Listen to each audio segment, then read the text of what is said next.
Hello, my friends. Look at this on my microphone. Oh, that's not my microphone. Okay, it's been a while. It's a long time ago, back when I had a different bookcase. I mentioned a player of mine who was playing a guy named Rick. Also was named Ulrich. Kind of died, but not really, and then came back as Hunter. I'm a dude playing a dude disguised as another dude. What?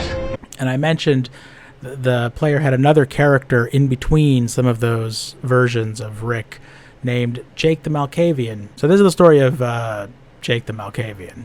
And this might be the most unsettling story line that I've ever done in one of my games. It's kind of hard to say. It was certainly a weird one. The player asked, are there any other Malkavians in the city who I could be related to? And I said, yeah, there are. There's one who is super creepy and messed up. Would you want to be related to that Malkavian?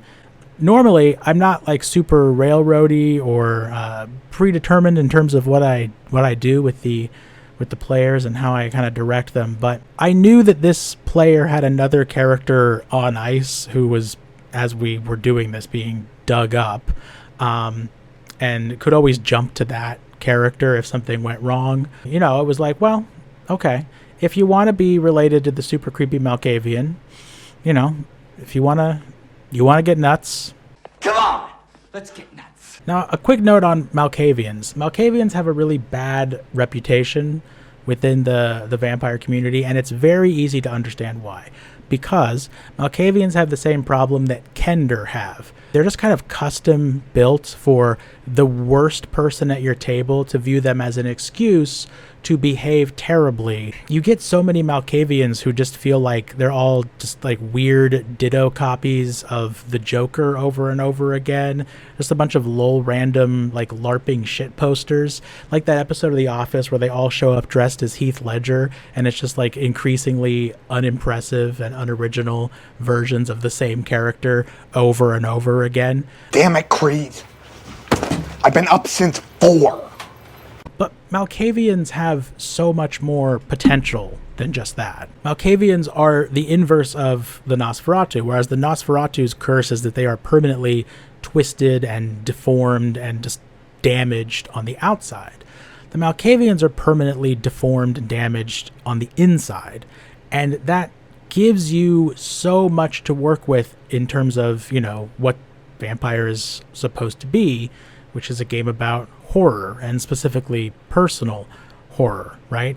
Malkavians don't need to be, and really shouldn't be, just like these absurdist fishmalk goofballs. And if you're playing a Malkavian that way, you know, not to say something that's controversial and brave, but you're playing them wrong. The Malkavian is, you know, James Sunderland, right? Trapped in a world of his own guilt because of the sins that he committed that he can't accept or apologize for. The Malkavian is Mrs. Haversham, who's trapped in like the worst day of her life for decades and is so bitter because of her experiences that she's trying to inflict that same pain and misery on everyone else around her so that no one else can be happy either. The Malkavian is Sarah Palmer from Twin Peaks.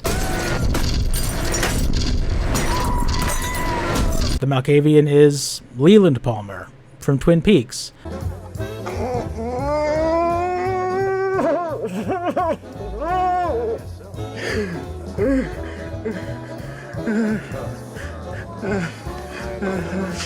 The Malkavian is Laura Palmer from Twin Peaks. I feel quiet. No, we're sometimes my arms went back.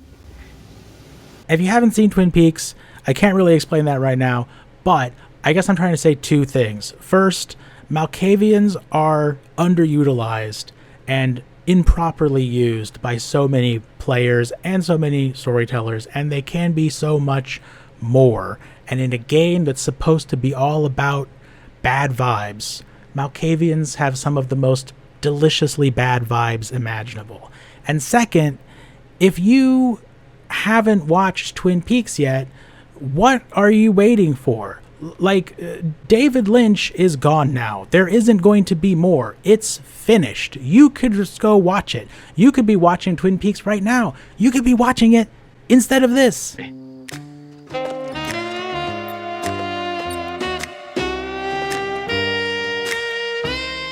Brilliant. I have absolutely no idea what's going on. So that being said, Jake Stone is a Malkavian who is formerly a cop and now a private detective, wakes up not fully remembering what's going on and what's been happening, and immediately goes looking for the party because he is being hunted by someone. Does not know who he's being hunted by. It's the Kiosade, and needs backup, needs someone to protect him. So he rushes off to them. And since they have conveniently just lost an important member of the party, Ko is like, yeah, I've never heard of you before, and I don't know anything about you, and I have no reason to trust you, but we are short a guy, so welcome aboard. By the way, you said you're a detective, right? We have this ghost mystery that we've been trying to solve for a while now. We have made zero progress on it.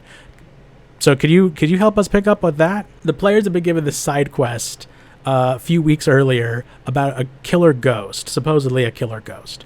And they had kind of looked into this but hadn't gotten anywhere with it. But now that there's a detective, a professional detective, obviously it's time to kick into this. Now, the murder victim that they are investigating is this girl who was found dead basically by 1,000 cuts. Like, her entire body was just lacerated with thousands of tiny cuts. And they had originally just had this one victim, but when they go looking now, it's been a while, there's a second victim, which is the father of the same girl, who also has died mysteriously in the same house of all these cuts. In fact, they go there to speak to the mother, because when Jake shows up, he's like, okay, well, first thing, have we interviewed the family of the victims? And the players are like, wow, that's a great idea. We didn't even think of that. And they find the mother is in a state. She's like virtually catatonic, watching TV, not really responsive to them. They find the father upstairs dead in the same bathroom where the daughter was found dead. They go through the room of the girl and they find her diary, among other things. And they find out that she was being treated by a psychiatrist named Dr. Blatty, and that she was having dreams about this other girl who encouraged her to ritualistically cut herself. Yeah, I forgot to say while I was recording this, this ghost specifically comes from a book called The Book of Unremitting Horror, which I'm pretty sure I've mentioned before. It's a type of monster called a bleeder. And as it says here in the book, they attempt to cure the mental illness of humanity by slashing them with blades so that the bad humors can leak out. So they are this deranged and twisted type of ghost that kind of tries to help people who are under extreme stress, but helps them in a way that ultimately harms and then eventually kills them. This book, just a great resource for extremely disturbing monsters. I've pulled some fantastic shit out of this for my games over the years. Because they're reading the diaries about these dreams, and Kaja mentions to the girl who's writing in the diary that she's like from an orphanage and they're really cruel to her there. And immediately the players are like, oh no, is this the same orphanage? The same orphanage from the other storyline that was like run by that cult that built our house where they were torturing kids? Is it that orphanage? And I was like, guys, there are lots of orphanages. I mean, just because two spooky things happened at an orphanage doesn't mean they're the same one. But yes, it was the same orphanage. The Grinch got a wonderful, awful idea. And so when the Morningside Orphanage comes up, I tell Jake, like, yeah, you've heard of that because your brother, Dr. Boggs, was from that orphanage. Jake decides to go to interview Dr. Boggs, which is the first time they've ever met him. Dr. Boggs had been in the city from the very start, and he'd actually been mentioned a couple of times, and they have a prolonged conversation with him, and it's a very weird conversation where Jake is talking to Boggs, and he's asking him questions about the psychiatrist, and about this girl, and about the orphanage, and also about, like, someone's chasing me, like the Tremere, I think, tried to blow up my house, and I had to burn down a blood bank to run away from them. He's very confused about what's happening. And Dr. Boggs does know a lot of the parts of what's happening, but is deliberately mysterious and annoyingly vague. But he does give him a name of a woman who he says can help him. Jake and the gang head off to look into this woman. Jake tries reading her mind, which doesn't work, and then eventually he tries just talking to her normally. After discussing the situation with her for a while, kind of tangentially, he figures out that this woman knows a girl named Kaja, or knew a woman named Kaja a long, long time ago. Who they're asking, like, did you know this girl who died at this orphanage? And she says, oh, I did, but she didn't die at the orphanage. She was raised at that orphanage, but she died a long time later. Okay, so when I went back and was listening to myself describe this, I described this in such a confusing way. I think partially because I was in the process of remembering the details of it as I was saying it, that it was like impossible to figure out how to re-edit my words together in a way that made any sense. Here's the deal. This woman that they're looking for, the ghost, Kaja, when she was very young, she had a kid who she gave up for adoption and put back in the orphanage that she had grown up in. Then, many years later, she had another kid who she then also surrendered to that same orphanage, and shortly after that, she killed herself. What they figure out first by talking to this old woman who knew her, who was friends with her, and then later by going through a bunch of birth, death, marriage, and medical records, is that much later in her life, Kaja meets this guy, falls in love with him, marries him, they have a kid, and then only after that they figure out that he is actually her son. He is the original son that she had like 20 years earlier, who she left in the orphanage. They then divorce. She is distraught over this, and she ends up killing herself. That son is Boggs. And the kid who they had, who they put back into the orphanage, is Dr. Blatty, the psychiatrist, who is still being followed around by Kaja's ghost, which has turned into a bleeder. Once they've worked this out, they decide to go to the property that's listed as the location where Kaja, the ghost woman, died, and see what they find there. And what they find is a very large, like, compound and estate with big walls and barbed wire. And stupid around a bit, they find some very weird shit. Layla, the gargoyle, flies around, and what she finds is that there's a guy in the backyard who is chained up like a dog. Like he's chained to like a post, and he's crawling around in the backyard dressed up as a baby. There wasn't enough room in Toyland to escape the terror that rocked Baby's cradle. What the hell? She lands and tries to like pick this guy up, and he seems either to be like deranged in some way or brain damaged. Like he just screams and can't seem to speak to her. One of those situations where she's just like, I'm reporting back to you guys what I saw. I don't have any theories or comments. I'm just relaying the information. Then they break into this place. They I think they climb over the wall. They jump in, where Layla just like drops them in because she can fly. And once they're in the front yard, they get alarmed by an air raid siren. Now, if you've ever played Silent Hill,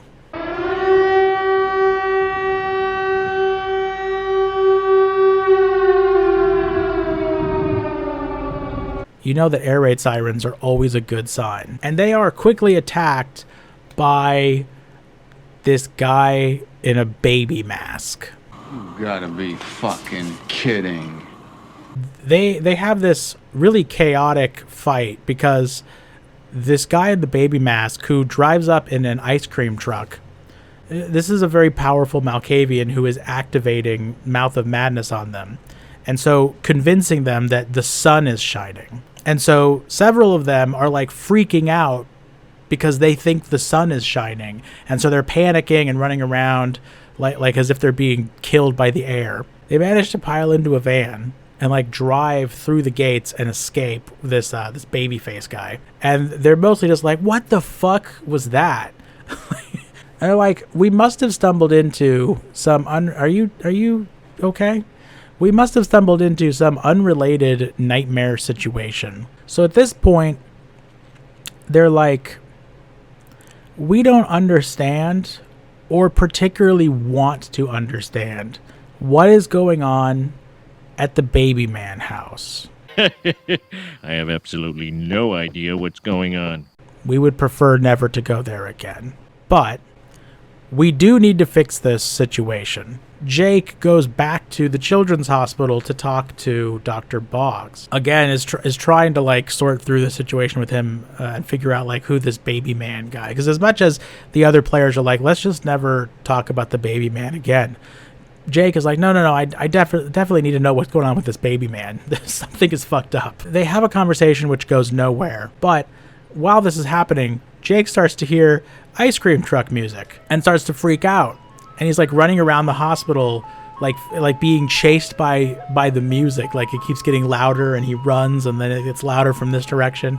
And then at one point he sees the guy in the baby face mask and getting out of an elevator, and he flees away, runs back to the players, having learned nothing, but even more creeped out, and now starting to hear this ice cream truck music kind of wandering around, following him in the distance. Jake is getting increasingly unhinged and increasingly disturbed, both by the ice cream music and the Baby Man, but also by this little creepy doll. I didn't mention the creepy doll before, but the creepy doll has been appearing occasionally to Jake over and over again. He would just be wandering around and he would spot this creepy doll.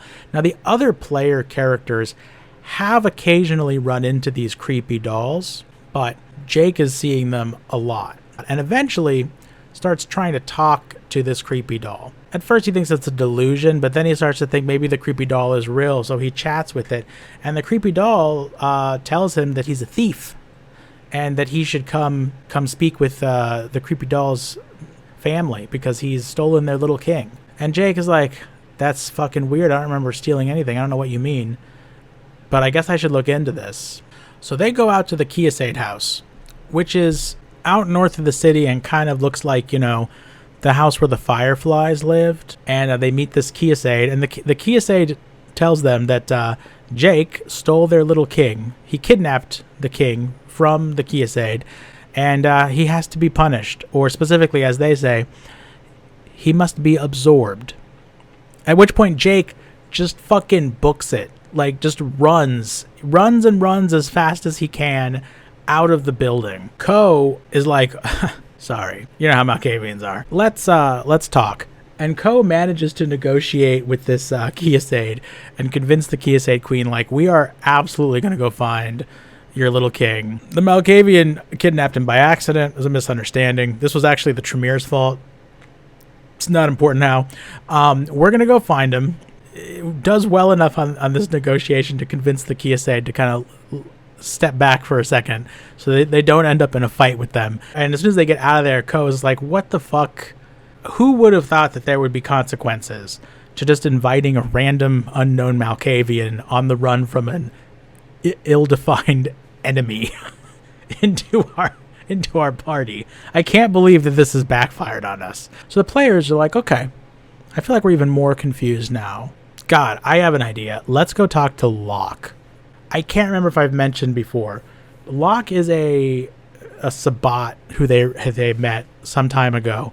He's a member of the Church of Blood, which is sort of like a offshoot Sabbat faction who is, I wouldn't say friendly, but not openly hostile to the Camarilla at the moment. And the Church of Blood is kind of like at war with other factions of the Sabbat. And Locke is has very powerful aspects that they are able to learn things from Locke by trading with him. He can give them information in exchange for memories. Locke would say something like, remember the first time you ever ate a hamburger? Or do you remember like the best vacation you ever went on? And then he just takes that memory out of their mind.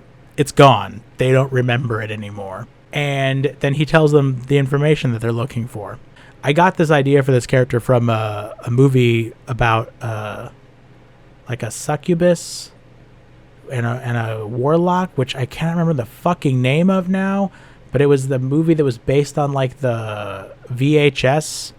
I'll put the poster of the movie up. There's a guy in that movie who does this, and I was like, that's such a fucking cool, creepy thing to do. I'm gonna put a character in a story that does that. And experiences are what I deal in. So you're saying there's no charge? Now, did I say that? Jake goes to talk to Locke, and Locke is able to tell him that there are already a lot of memories missing, that someone has been erasing lots of parts of Jake's memory. So his mind has become like an old VHS tape that you've recorded things on over and over again. And so now it's all sort of messed up, and it gets like fuzzy static on it, and you start playing it, and you're watching like the Star Wars movies when they were played continuously on the Sci-Fi Channel, and they were hosted by Carrie Fisher. I'm Carrie Fisher, and I'd like to welcome you to the Sci-Fi Channel's very special showing of the Star Wars trilogy. She's walking around in her little pantsuit talking about the filming on Endor, and then there's like the video starts to warp, and just for a second you see like a flicker of Tom Servo from like an old episode of Mystery Science Theater, and he's dressed up like a butterfly. Nothing but a larva, Mike, and it was a surprise to me too. Hell, I didn't even know I had a spinneret until I began squeezing that thin stream of liquid, you know? Okay. And it's just there for like a fraction of a second, like in Fight Club, and then it kind of snaps back, like whoop, back to Carrie Fisher, and she's like, how does an Ewok get across the road? Ewoks! Will Leia be reunited with the frozen Han Solo, who's become a sort of coffee table? That's basically what Jake's mind is like at this point. But he is able to tell him that Jake has been working for Dr. Boggs, and that there have been many fatalities, is the term that he uses, involved in his work. So at this point, they decide that they're going to go back to the baby mansion. Just when I thought I was out, they pulled me back in. And once again, they get attacked by Babyface. And this time, Dimple is here. Now, Dimple is a new character. After Gideon died, Gideon was replaced by Dimple, who is a Banu Hakim. We gotta go check it out. There's a guy with like a baby mask, and the Banu Hakim was like, say no more. I'm ready for murder. And because they have Dimple with them, the fight goes much better. They're also expecting the baby man. So when Babyface pops out at them, they're wandering through this house. They talk to a ghoul who also is like got all kinds of mind fuckery. They go into the basement. They find a bunch of freezers and like a butcher shop and meat grinding machines. They find like a weird little dungeon down there that's like someone's creepy dungeon where they would keep prisoners, that's like set up like a little kid's playroom. If you ever watched Dexter, and the Trinity Killer who would put the little boys in the basement with the toy trains, yeah, they find that room down there. They find the Trinity Killer's little basement room. And when Babyface pops out, Dimple stakes him. She's got that celerity. And when she stabs him in the chest, Babyface vanishes completely, and Jake collapses on the ground, staked. What the hell? Because Jake and Babyface are the same person.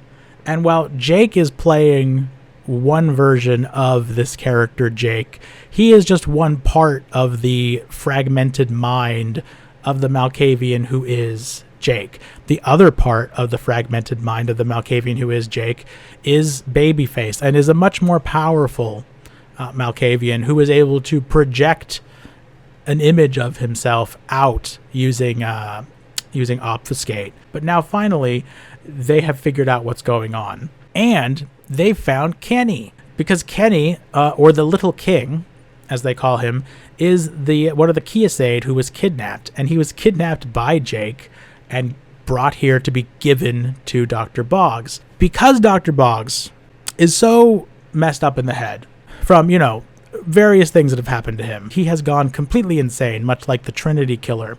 He now uses another Malkavian who he has completely mind-fucked to go around kidnapping children for him, and then he raises those children in the little Trinity Killer house, just like how the Trinity Killer was trying to, perfectly recreate his own childhood.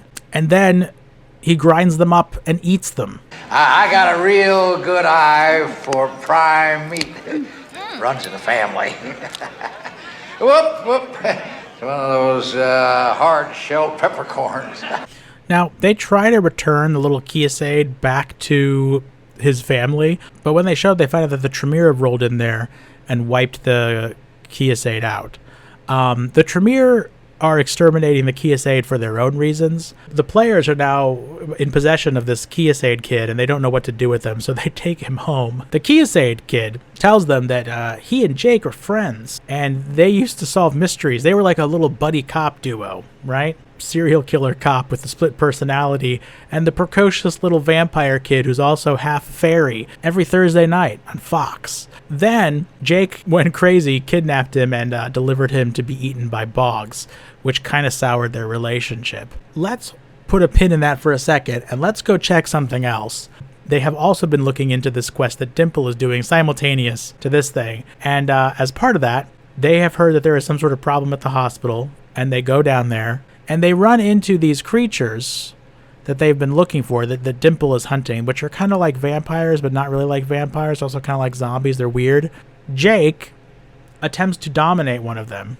Because of the way that these creatures are set up, when he tries to dominate them, they then dominate him back, or specifically their master does. The vampire who controls all of them seizes control of him, and he takes out a grenade, because Jake had a grenade. I don't remember where the fuck Jake got a grenade, but somehow he had a grenade. He takes the grenade out, and the master orders him to go kill Dimple. So he walks up to Dimple, and he goes, "You're too late," and he activates the grenade.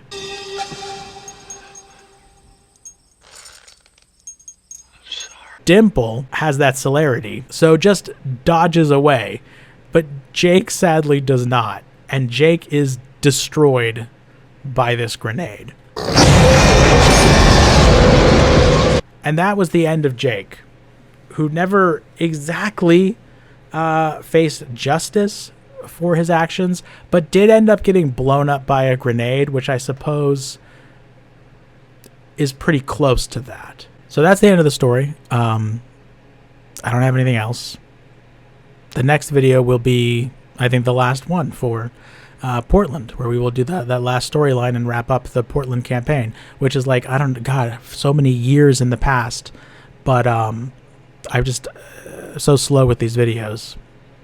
I started this when I was doing the Rome campaign, doing the Rome videos. Like, I'll keep up to date with them. The Rome campaign has been long finished now. We've done an entire other campaign that also finished, and now we're on another campaign beyond that. So yeah, very, very, very far behind. Probably never will catch up on these, but anyway, hope you enjoyed the story. Play better, Malkavians, and go watch Twin Peaks. My question is, if Dougie is Cooper's tulpa, and so Dougie looks exactly like Cooper, to the point where when Cooper takes Dougie's place, no one questions it. They all just think he's Dougie because they look identical.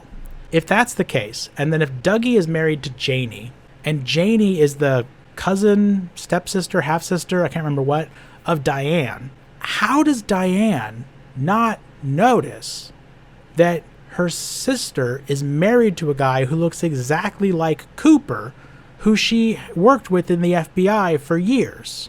Like, how does she not notice that? She recognizes the name when they see the names Dougie Jones and Janie E. And she knows Janie E, which is his like cute little pet name for her. So she knows them well enough to know his like pet name for her, but she's never seen him. They've been together for, I don't know, 10 years or more based on the age of their kid.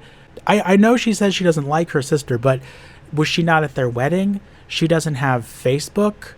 Like, she doesn't have annoying relatives who show her pictures of other annoying relatives. Like, look at this. This is your sister's husband. And she never saw him.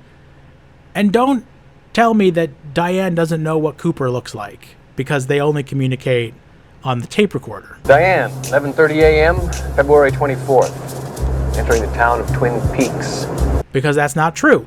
Because when Diane says that she met the evil Cooper, she recognized him as Cooper.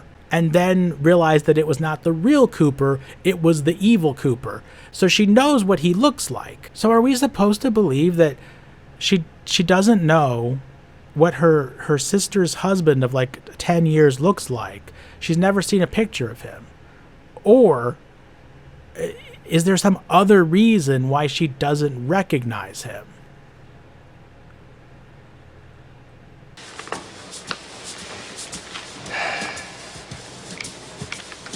Diane, I'm holding in my hand a small box of chocolate bunnies.